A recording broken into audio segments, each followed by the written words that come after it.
گھر کے اندر چھپا دشمن. ہینا شاہ کے الفاظ ابھی فضا میں گونج ہی رہے تھے. قاتل گھر کے اندر ہے اور پھر اس کی آنکھیں بند ہو گئی. پھوپھی ارحام اس کے پاس گھٹنوں کے بل بیٹھ گیا.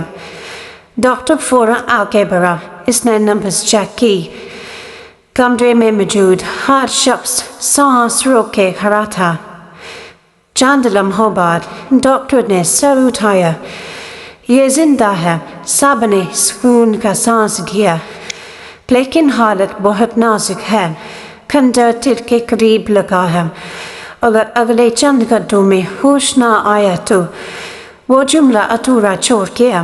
ماہنور کی نظریں مسلسل کمرے میں موجود لوگوں پر گھوم رہی تھی.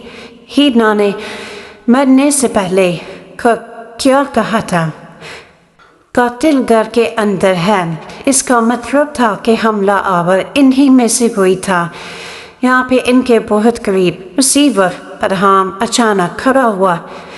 کسی نے بجلی جان بوجھ کر بند کی تھی. سکندر نے فوراً سر ہلایا اور حملہ آور کو معلوم تھا نہ کیا بتانے والی ہے. کریم بخش کی آنکھیں سکڑ گئی. اس کا مطلب ہے ہماری ہر بات کسی تک پہنچ رہی ہے. کمرے میں خوفناک خاموشی چھا گئی. چند گھنٹے بعد نور محل کا مرکزی ہال. سب لوگ جمع تھے.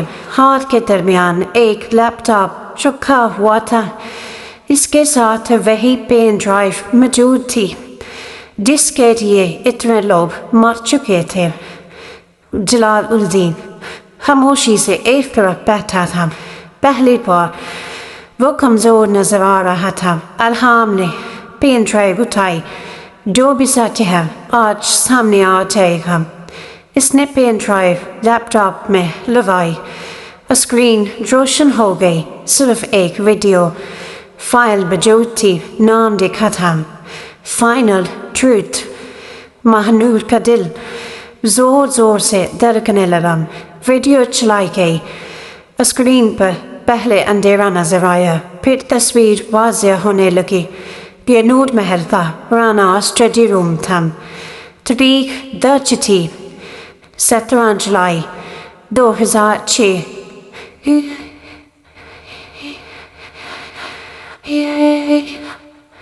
محرون ساکن. قتل سے ایک دن پہلے کمرے میں 2 لوگ موجود تھے.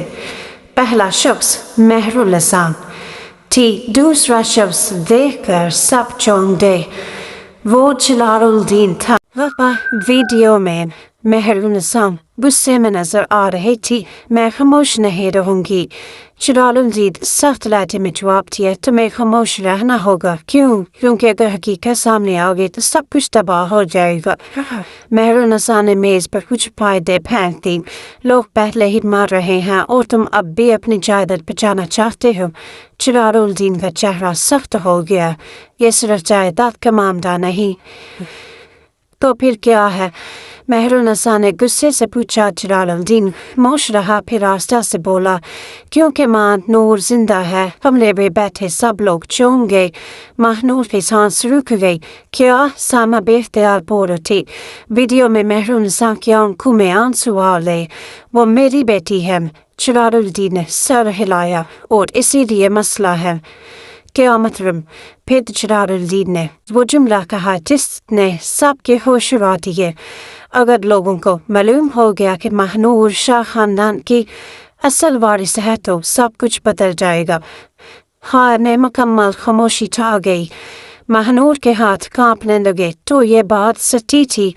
وہ واقعی پوری جائیداد کی وارث تھی. مگر ویڈیو ابھی ختم نہیں ہوئی تھی. اچانک دروازہ کھلا. ایک تیسرا شخص کمرے میں داخل ہوا. جیسے ہی اس کا چہرہ نظر آیا سب کے ہوش چہروں کا رنگ اڑ گیا. وہ شخص تھا سکندر شاہ. ماہنور نے بے یقینی سے سکندر کی طرف دیکھا. آپ؟ سکندر کا چہرہ سفید پڑ چکا تھا. یہ ممکن نہیں. ویڈیو میں اسکندر بہت پریشان نظر آ رہا تھا۔ وہ لوگ قریب پہنچ چکے ہیں۔ اس نے جلال الدین سے کہا، ہمیں ابھی فیصلہ کرنا ہوگا۔ کون لو؟ ارحام نے سرکوشی کی۔ ویڈیو میں جواب آنے والا تھا، مگر اچانک ویڈیو رک گئی۔ اسکرین پر صرف ایک پیغام نمودار ہوا۔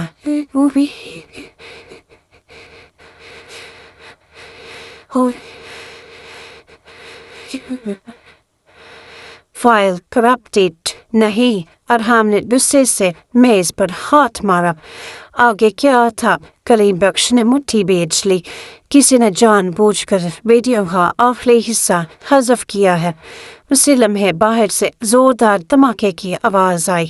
ڈرام! پورا نور محل لرز اٹھا۔ ایک محافظ دوڑتا ہوا اندر آیا۔ سر، مسئلہ ہو گیا ہے۔ کیا ہوا؟ محافظ کی سانس پھولی ہوئی تھی۔ قبرستان، شاہ خاندان کے قبرستان نے کسی نے آج رات ایک قبر کھودی ہے۔ سب حیران رہ کہ کس کی قبر؟ محافظ کے جواب نے سب کے رونگٹے کھڑے کر دیے۔ مہر النساء کی قبر۔ مہنور کے جسم میں سنسنی دوڑ گئی، مگر اگلے الفاظ اس سے بھی زیادہ خوفناک تھے۔ اور قبر کے اندر لاش موجود نہیں تھی۔ محافظ کے الفاظ نے پورے ہار کو خاموش کر دیا۔ مہر النساء کی قبر کے اندر لاش موجود نہیں تھی۔ مہنور کے لگا جیسے اس کے پاؤں کے نیچے سے زمین نکل گئی ہو۔ یہ ناممکن ہے، اس کی آواز پر مشکل نکلی۔ بیری ماں کی تدفین ہوئی تھی۔ سائمہ کے چہرے کا رنگ بھی اٹھ چکا تھا۔ وہ کرسی کا سہارا لے کر بیٹھ گئی۔ میں خود جنازے میں موجود تھی۔ کریم بخش نے بے یقینی سے سر ہلایا۔ میں نے بھی قبر دیکھی تھی، مگر جلال الدین خاموش تھا، اتنا خاموش کہ سب کی نظریں اس پر جا ٹھہری۔ ارحام فوراً اس کے قریب آیا۔ آپ کچھ جانتے ہیں؟ جلال الدین نے نظریں جھکا لی۔ جو کچھ میں جانتا ہوں، اگر وہ سچ نکلا تو تم سب کی دنیا پتر جائے گی۔ واضح بات کریں، سکندر نے سخت لہجے میں کہا۔ جلال الدین نے گہرا سانس لیا۔ 20 سال پہلے جس رات مہر النساء کو مردہ قرار دیا گیا تھا، اس رات کسی نے اس کی لاش نہیں دیکھی تھی۔ سب چونک گئی۔ کیا؟ سائمہ کھڑی ہو گئی۔ میں نے دیکھا تھا۔ جلال الدین نے نفی میں سر ہلایا۔ تم نے ایک ڈکا ہوا جسم دیکھا تھا، چہرہ نہیں۔ سائمہ خاموش ہو گئی، کیونکہ یہ بات سچ تھی۔ کمرے میں عجیب سی بے چینی پھیل تھی۔ مہنور کا دل تیزی سے دھڑکنے لگا۔ تو آپ کہنا کیوں چاہتے ہیں؟ جلال الدین نے آہستہ سے جواب دیا۔ میں یہ کہہ رہا ہوں کہ شاید مہر النساء کو دفن ہی نہیں کیا گیا تھا۔ یہ جملہ سن کر ہر شخص ساکت رہ گیا۔ اسی لمحے اوپر والے کمرے سے ایک چیخ سنائی دی۔ یہ ہنا کی آواز تھی۔ ارحام فوراً دوڑ پڑا۔ مہنور اور باقی سب بھی اس کے پیچھے بھاگے۔ جب وہ کمرے میں داخل ہوئے تو منظر دیکھ کر سب رک گئے۔ ہنا بستر پر بیٹھی تھی۔ اس کی آنکھیں خوف سے پھیلی ہوئی تھی اور وہ مسلسل ایک ہی جملہ دہرا رہی تھی، وہ زندہ ہے، وہ زندہ ہے۔ ارحام اس کے قریب آیا۔ کون؟ ہنا کے ہونٹ کانپ رہے تھے۔ میں نے اسے دیکھا۔ کسی ہنا کی آنکھوں سے آنسو بہنے لگے۔ مہر النساء کو کمرے میں موت جیسا سناٹا چھا گیا۔ آنور کا دل جیسے رک گیا۔ کیا؟ ہنا نے کانپتے ہاتھ سے کھڑکی کی طرف اشارہ کیا۔ ابھی وہ وہاں کھڑی تھی۔ سب نے فوراً کھڑکی کی طرف دیکھا۔ باہر اندھیرا تھا، مگر دور باغ میں واقعی کسی سفید لباس والی عورت کا سایہ نظر آیا۔ مہنور کی سانس رک گئی۔ وہ سایہ چند لمحے ساکت کھڑا رہا، پھر آہستہ آہستہ درختوں کے پیچھے غائب ہو گیا۔ کوئی وہاں ہے؟ ارحام فوراً باہر بھاگا۔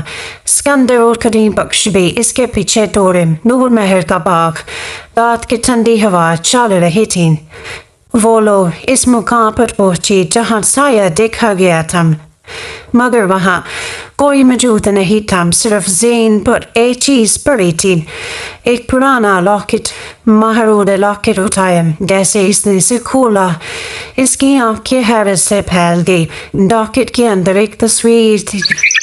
تصویر میں ایک عورت موجود تھی. وہ عورت بالکل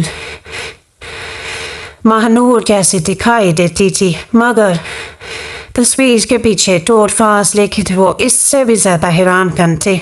میری بیٹی ماہنور، خیریت، تمہاری ماں مہرونسا. ماہنور کے ہاتھ کانپنے لگے. یہ تحریر نئی تھی، 20 سال پرانی نہیں.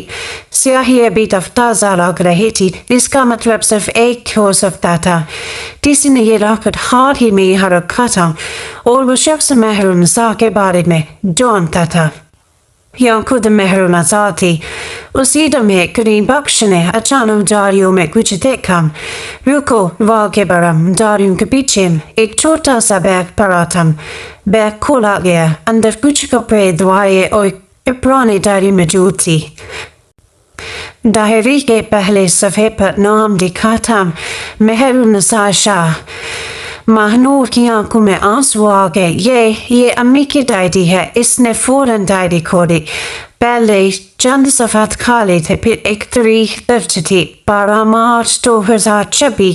ماہنور کے ہاتھ کانپنے لگے. یہ صرف چند ماہ پرانی تاریخ تھی. اس کے نیچے لکھا تھا، اگر ماہنور یہ ڈائری پڑھ رہی ہے تو اس کا مطلب ہے کہ میں زیادہ دیر تک چھپ نہیں سکی. کمرے میں موجود ہر شخص کی سانس رک گئی. اگلی سطر پڑھی گئی، ہاں میں زندہ ہوں. ماہنور کی آنکھوں سے آنسو بہنے لگے. اس کے ہونٹ کانپنے لگے. امی. مگر ڈائری کی اگلی سطر نے سب کے دلوں میں خوف بھر دیا. لیکن مجھ سے زیادہ خطرناک وہ شخص ہے جو گزشتہ 20 سال سے تمہارے ساتھ رہ رہا ہے. سب نے ایک دوسرے کی طرف دیکھا. ماہنور کا دل زور زور سے دھڑکنے لگا. وہ شخص کون تھا؟ اور اگر مہرونسا زندہ تھی تو پھر 20 سال پہلے مرنے والا خون تھا. جاری ہے اگلی قسط میں. مہرونسا کی ڈائری کا خوفناک انکشاف. معلوم ہوگا کہ 20 سال پہلے قبر میں کس کی لاش دفن ہوئی تھی. ماہنور کو اپنے قریب ترین شخص پر شک ہوگا اور نور محل میں ایک خفیہ کمرہ دریافت ہوگا جہاں کوئی برسوں سے رہ رہا تھا.